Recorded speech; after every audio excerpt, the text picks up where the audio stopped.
Norton Abrasives has a rich history in sharpening products that extends back to 1821 with the first discovery of a deposit of mica schist by Person Noyes, a New Hampshire pioneer. This deposit became the foundation of the Pike Company, the first supplier of commercially available natural stones in North America. While the Pike Company continued to quarry natural stone, including the world-renowned Arkansas stones, Norton Abrasives was working in close association with Pike in producing synthetic stones. Later, the two companies were consolidated. Now, Norton offers the world's most comprehensive line of both natural and man-made oil stones, water stones, diamond and coated abrasive products to meet the needs of all sharpening applications.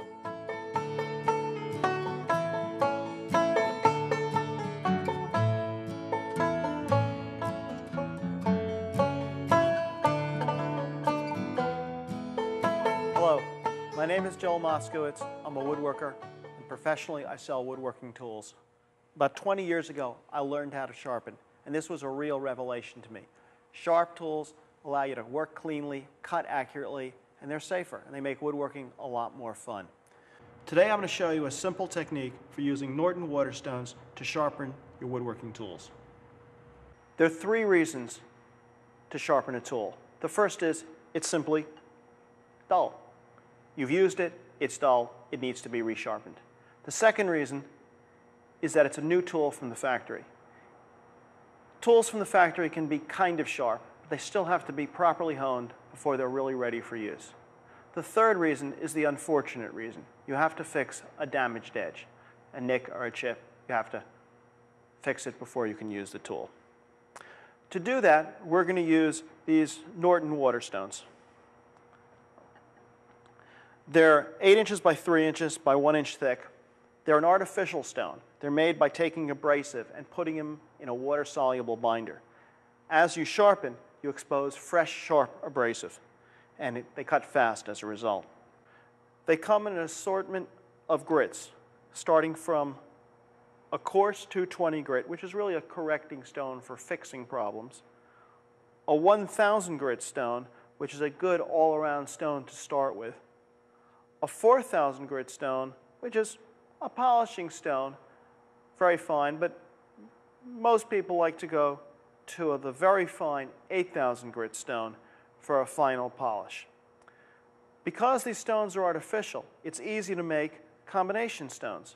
This stone is an 8000, 4000 grit stone, and the stone here is 1220 grit, which actually gives you the entire range in two stones. This stone is like a 1000, 8000 grit stone because some people skip the 4000 step entirely. Waterstones, because they're soft and wear away, need to be kept flat. The way you do that is with a flattening stone such as this. This is just a very hard, very dense stone with grooves in it that keeps your stone flat, and it's kind of a typical easy maintenance. Before we can use the stones, we have to soak them in water. Filling them with water keeps the steel particles from soaking in and clogging the stone. So we're just going to put the stones we're going to use in water. They need to soak for about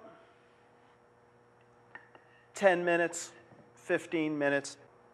Norton doesn't recommend that you keep the stones stored in water, but if they're there for a couple of days, it's not the end of the world at all. I mean, they're fine.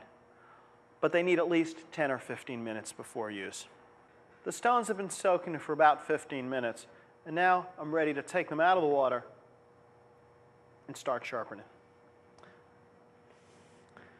Now, I always put a paper towel underneath the stones because these nice sharpening bases keep the stone from slipping, but I also don't want to get water on my bench, and this kind of keeps it nice and clean.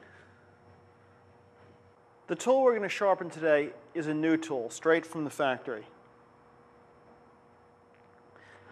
The back has been ground at the factory, and it's okay, but we have to make sure it's flat. It's flat from edge to edge, side to side. I don't care about this portion. I just want to make sure that from the cutting edge, from side to side, I have a 1/16 or an 1/8 inch of actual flat, polished surface. The bevel we're going to deal with later. To do the back, I'm going to start with the 1000 grit stone. I'm not going to use the 220 because it's a new tool. The back's probably in good shape. I don't have to start it with anything that coarse. We'll use the finishing stones later. Before we start, we have to put some water on the water stone. The water does three things. The first gives a little lubrication. The second, it prevents the stone from clogging because the steel particles will float on top. And the third, it helps as you sharpen to expose fresh abrasive that creates a slurry, and that helps sharpening go faster.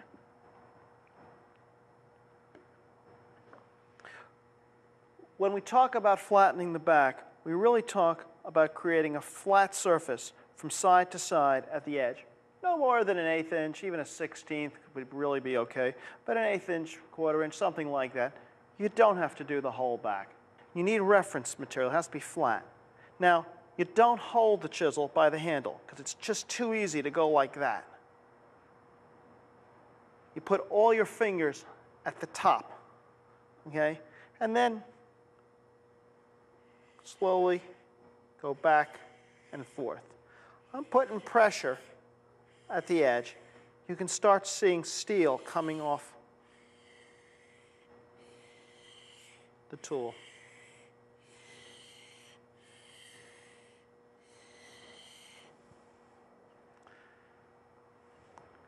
So you can see we're already starting to get a different texture than the rough grind across the edge. A little bit more in the corners here, and this bit still needs to be done. I think I need a little more water.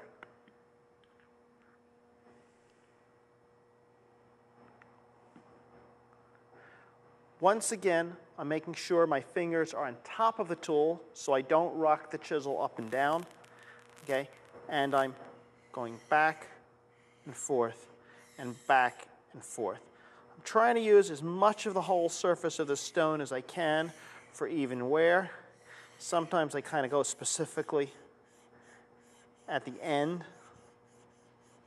Use the whole stone.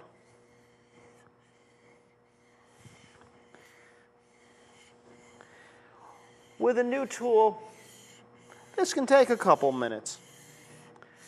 If the tool is really badly out, I might go to the 220 stone. Make sure the stone you're using is flat. Let me wipe that off and see where I'm at. Actually, I think I'm basically there. I have a great texture on this side, almost perfect there, and a very tiny amount of flat texture right here. I want to do a little bit more, but I'm pretty comfortable. I'm basically there. Let me get a little bit more water there.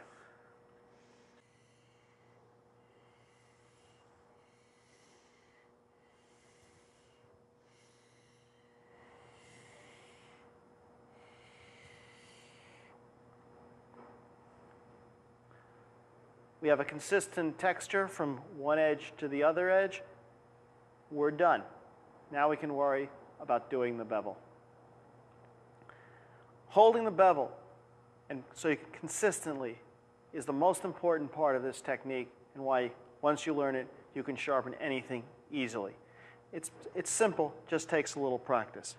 For the sake of demonstration, I'm going to start with just a smaller chisel for a minute because it's a little easier to show. What we want to do is make sure the chisel is flat on the stone on the bevel, like that. I can do that because I'm pressing with all my force. I'm left-handed, so I'm using my right hand for power, actually my left hand for control. I'm pressing all the way down in front of the end of the bevel here so it pivots. All my power is right there. I can actually do this. It's a light enough chisel. I can't move the tool on the stone like this, but I can make sure I'm flat down. Then I'm going to take my other hand and also move it low, holding as close as I can in front of that pivot so I can click down on the stone. You can actually hear an audible click. There's water on the stone, it'll squeeze out. Getting back to our original heavy tool, I can do the same thing, but I use the pinky to kind of support the rest of the tool. There we go. Click down. I'm dead solid. Now, the important thing is to make sure that the secondary hand, in this case my left hand, is loose on the tool, and it's not grabbing it, it's not touching. It's actually holding it by the sides so I can move the tool from side to side, but it's not trying to do anything more than just give the tool enough support so it tilts down. It's important that this hand and this finger on my right hand give me the force downward. Then I want to move the tool on the stone. Now, I'm holding the tool a bit askew. It gives me a wider platform and it's more stable. Now, instead of trying to move my hands, which are now comfortably holding the tool rock solid, I'm going to move my entire body, just rocking on my feet.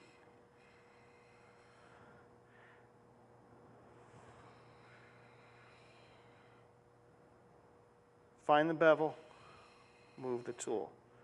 Find the bevel, move the tool. Use the whole surface of the stone, going in Z's. Stop at the end, especially in the beginning, to make sure you're on the bevel. Stone is getting a little dry. Let's put some water on it.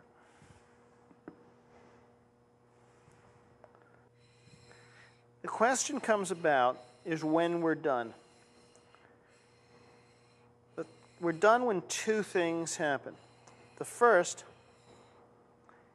is if we have a consistent burr, wire edge on the back. And this is because the steel has gotten so thin at the point of the tool that it just folds over and collapses, forming this wire edge. Sharpening, to some extent, is the process of creating a wire edge, then cleanly removing it. The second thing we're looking for, especially because this is a new tool, is an even texture at the edge from side to side. And we're pretty much there. Let me work the bevel a little bit more. Water. I have the wire edge, so I know I'm sharp. We're trying to get an even texture on the bevel. I'm almost there. It needs a few more strokes. I already actually have a wire edge from side to side. We now have an even texture across the bevel, an even texture across the back. We have a wire edge from side to side. We're ready to move to a finer stone to further refine the textures and chase the burr. Put more water on it. More water is good. The more water you have, it cleans the stone, and actually the stone will cut faster. If you're worried about getting water on your bench, even with the paper towel, some people use, they put a piece of board on top of the bench, and maybe if you put a ledge on it, you can clamp it in a vise or something like that, so you kind of have a sharpening place that keeps the bench clean.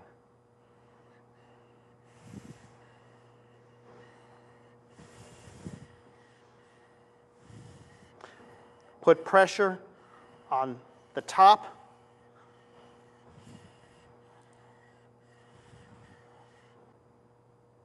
Find the bevel as you did before. It's exactly the same process. Move your entire body slowly across the surface of the stone in ZZ patterns. Old-timers used to use figure eights, but when you're rounding on a figure eight, it's actually a little harder to control.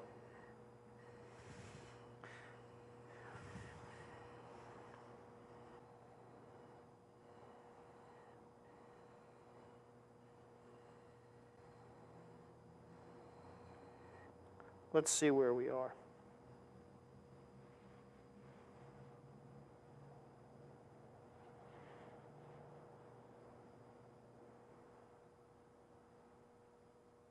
That's pretty good. I have an even texture.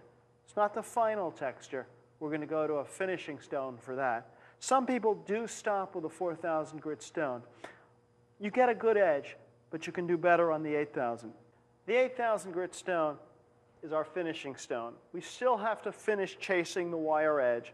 So the 4,000 grit stone is really just a way station en route. The 8,000 is going to give us our final polish. Again, the stone needs to be wet. This stone, it wasn't soaked, but you can see the water just pretty much stays on top. And I'm going to start with the back as before, making sure I'm flat down on the stone, my fingers on the top. And as you can see, a line of steel coming off the stone. Shouldn't require that many strokes. Change your paper towel to something clean to avoid contamination. You can see a mirror polish. You can see by the reflection we're basically there, but also because the reflection is straight, we know the back is straight. You do a couple more strokes really just because I want to. Doesn't really need it though.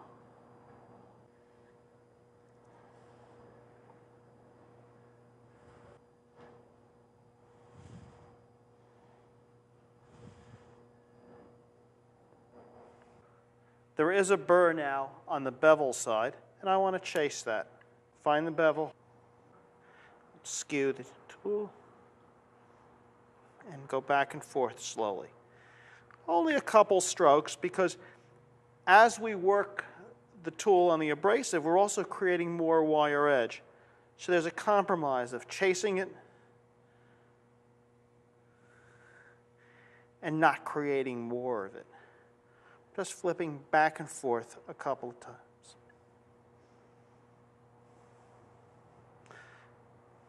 I also want to create that uniform texture on the bevel. So initially I'll probably do 15, 20 strokes.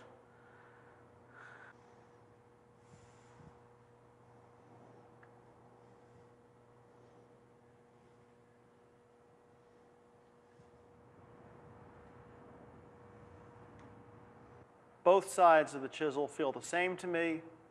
The burr is gone. I could stop here. In Japanese tradition, they sharpen this primary bevel at 30 degrees, and they leave it at that. In Western tradition, we typically sharpen our bench chisels at 25 degrees and put a small micro bevel. I use a micro bevel, a couple of thousandths of an inch wide, because it's easy to replace each time. Because a big secondary bevel would slowly grow wider and wider, and eventually I would have to regrind the tool. With a micro bevel, you could start from scratch and just maintain the primary bevel. The way we do it is this way.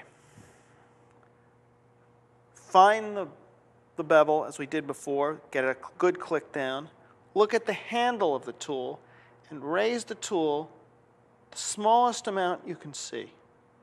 Then immediately take one stroke. You have to go quickly here, because otherwise the chisel will start moving and you won't be consistent.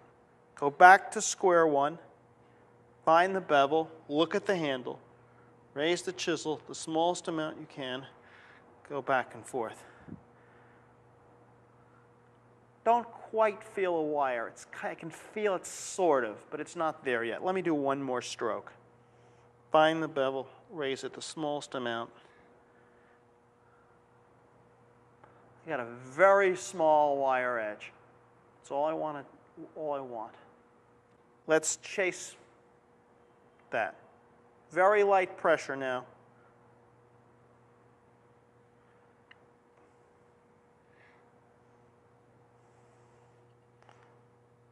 Shouldn't take more than a couple of strokes. I'm shortening my stroke also because I'm really just trying to turn the burr. Can't really feel anything. Let me wipe that off. You can see at the edge of the tool a very, very small second texture. That's my micro bevel. That's it. I'm done. There are many ways to test if you have a sharp chisel. The real test is, does it cut? Does it cut cleanly? Does it cut well? Slicing end grain is not a bad way.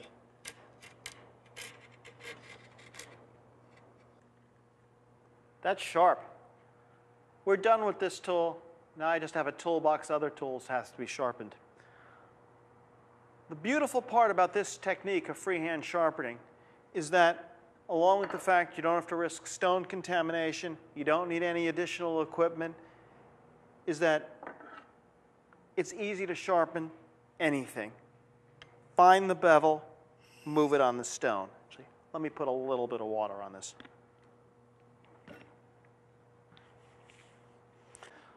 When you're beginning, why tools like this are actually good to practice with. They have a nice firm base. It's easy to find the bevel. Spoke shave blades, very easy to do. Find the bevel, move the tool on the stone. Holding the blade skew like this gives you a really large amount of support, and it makes everything very easy. Click down, move the tool on the stone. Plain blades are exactly the same. A little harder, not something I'd first do. I'd get a little practice with chisels first. Find the bevel, skew the blade for support, hold the bevel, move your entire body to maintain the bevel.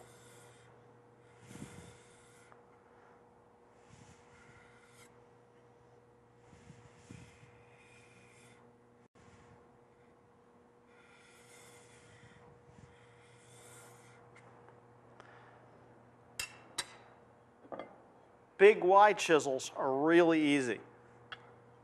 Find the bevel, move the tool. You just need a lot of support with your secondary hand. Sometimes even 2 fingers can help because they're heavy.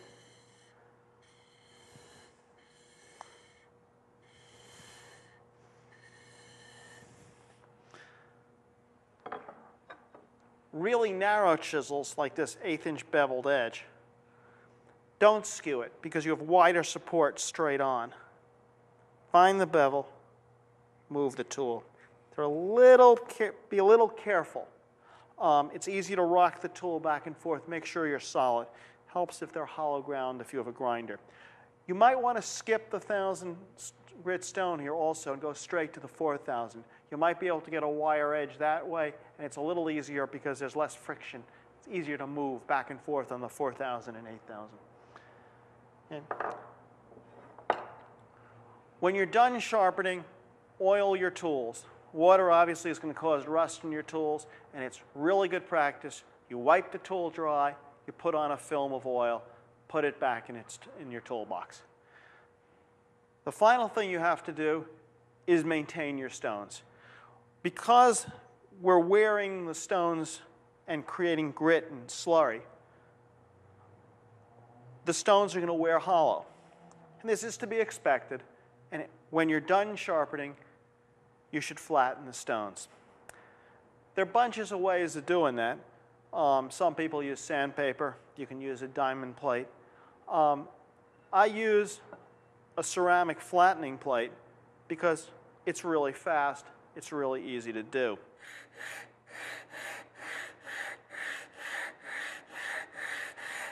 You want to do this evenly without too much pressure. Let the flattening plate do the work. I turn the stone around. Yeah, I'm basically done. If you don't have grit and marks from the sharpening process, the steel from the sharpening process, you can draw a pencil line on the surface of the stone, and when the pencil line's gone, you've covered the entire surface. Sometimes I use a ruler to check.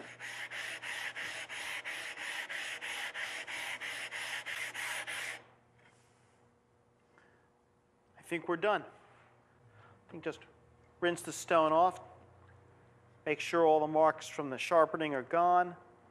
Okay, you could check the stone with a straight edge. Then I'm going to just put it back in its case and let it dry. You just move this out. Get a case cover. Move this out of the way. The Norton stones come in kind of nice stackable cases now, and you can close it. The bottom, as we saw, serves as a really nice base, and then you can protect the stone. You should always keep your stones kind of covered so they don't get contaminated, and they're also easy to handle, and they will stack. All you need is a couple of Norton water stones, some basic hand technique, a little practice, and you'll have really sharp tools. So happy sharpening, and thanks for joining us.